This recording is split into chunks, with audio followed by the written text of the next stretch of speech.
On May 6, the Duchess of Sussex gave birth to a royal baby boy. While we eagerly await seeing the baby for the first time, we can think about how this royal baby's life might pan out. Particularly, how different it'll be to its cousins, Prince George, Princess Charlotte, and Prince Louis. The conclusion? Baby Sussex's life is going to be very different. Here's why. 1. He will probably never be king.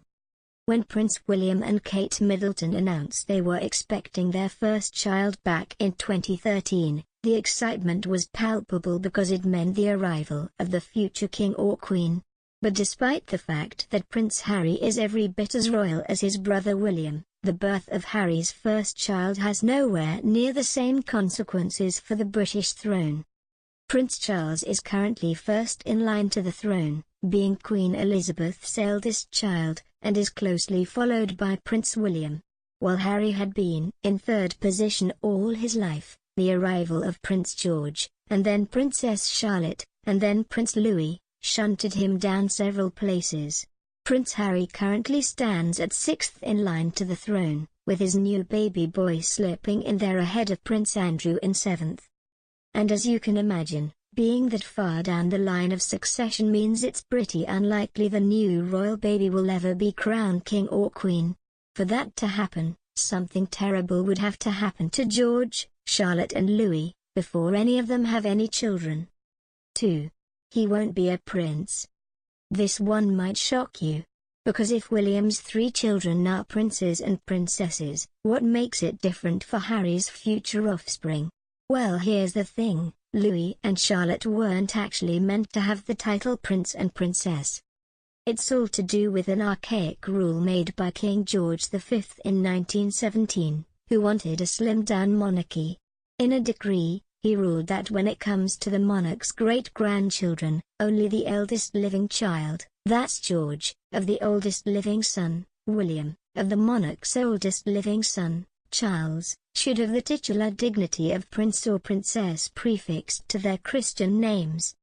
But the Queen changed the rules before George was born, issuing a decree of her own that ensured any future children of William and Kate, regardless of their gender, or the order of their birth, would be a prince or princess. It's thought that Queen Elizabeth may not do the same for Meghan and Harry's children, because of how far down the line of succession they are. Their firstborn will be 7th in line to the throne. 3. In fact, he might not even get a title.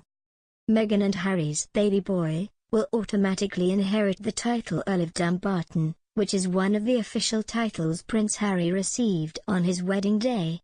This wouldn't have applied to a daughter, however, because of ancient traditions that for some bizarre reason haven't yet been changed. Or, he could go without a title entirely, just as Princess Anne did with her 2 children, Peter and Zara Phillips, now Tyndall. Despite the Queen having offered titles to her daughter's children, Anne and her then-husband, Mark Phillips, turned them down in order to give their kids a more normal life.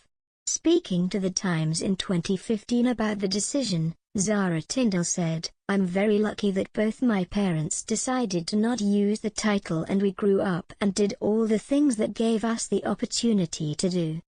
As we can tell from the fact Meghan and Harry opted to keep details surrounding the birth of their first child a secret, they are keen on maintaining as much privacy as they can when it comes to their family life.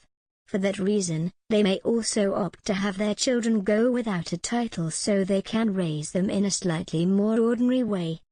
4. He won't live in Kensington Palace. We knew fairly early into Meghan's pregnancy that she and Harry planned to relocate to Frogmore Cottage, to bring their child up in Windsor as opposed to Kensington Palace. After extensive renovations of the property, which had previously been divided up into separate units for staff, the parents-to-be moved into Frogmore Cottage earlier this month. Prince William and Kate Middleton did a similar thing when they started their family, living in Anmar Hall in Norfolk, a property on the Sandringham estate which was gifted to them by Queen Elizabeth for their wedding. Prince George and Princess Charlotte both spent their early years in the Norfolk countryside, because it allowed William to easily do his job as an air ambulance pilot. but in 2017, when the Duke and Duchess of Cambridge increased their royal duties, they relocated to central London and now reside in apartment 1A in Kensington Palace. While the family still spends some time at Anne Hall during school holidays, the majority of their life is based in London. And what better place to bring up two princes and a princess than a real-life palace? 5. He will have a different surname.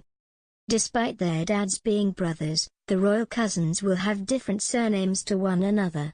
Although the official royal website confirms many royals don't have a surname, if they're OHRH, they aren't required to. It's become commonplace for them to use one, especially while at school. Technically, the official royal surname is Mountbatten-Windsor, after Queen Elizabeth and the Duke of Edinburgh decided that would be the case in 1960 because it reflected both of their families.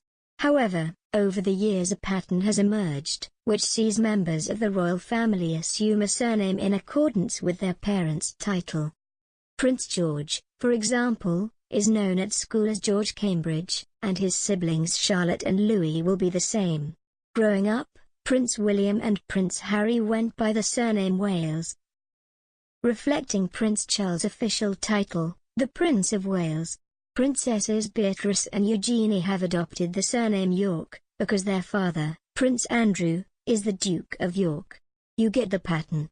And in accordance with it, Meghan and Harry's baby will probably use the surname Sussex. 6. He probably won't have a nanny. Prince George, Princess Charlotte and Prince Louis' nanny, Maria Theresa Tarian-Borrello, is an integral part of their family. Pictured with the Cambridges at various events, she helps bring up the children, allowing Prince William and Kate Middleton to carry out their extensive royal duties.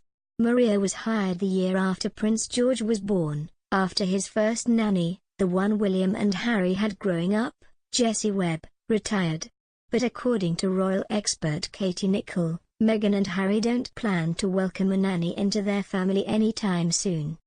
They do not plan to hire a nanny or nurse initially, and will instead rely on the help of Meghan's mother, Nicholl said. Although Doria is based in California, where Meghan was brought up, the couple's new home has plenty of space so she can comfortably stay for long periods now that the baby has arrived. Meghan is expected to take around 6 months off for maternity leave, so it may be that when she goes back to work, the Sussexes decide it is necessary to have the help of a nanny. But until then, Meghan and Harry seem to want to be as hands-on as possible. 7. He will probably grow up to have a job that isn't just being a royal. Prince Harry and Meghan Markle are full-time royals, just like Prince William and Kate Middleton. But while the Cambridge kids will most likely all grow up to follow in their parents' footsteps where their careers are concerned, Meghan and Harry's child will probably have to get a normal job. It's the same with sisters Eugenie and Beatrice who, despite being princesses, both have normal jobs. The reason for that harks back to that decree of King George V's to slim down the royal family that we referred to earlier.